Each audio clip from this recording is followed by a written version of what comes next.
How to create meeting link in Microsoft Teams on laptop. Hey everyone, welcome back to the channel.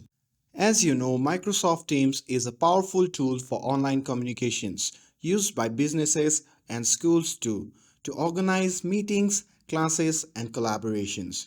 So if you need to share a meeting link on your laptop or desktop, here is how you can do it. So first, open the Microsoft Teams and make sure to sign in with your account.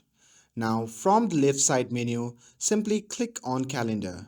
And then at the top of the screen, you can simply click on New Meeting.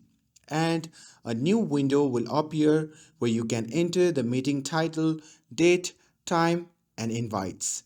And once all the details are set, you can simply click on Save. And now, to share the meeting link, you can simply copy the link. As here you can see the copy icon, simply click on that.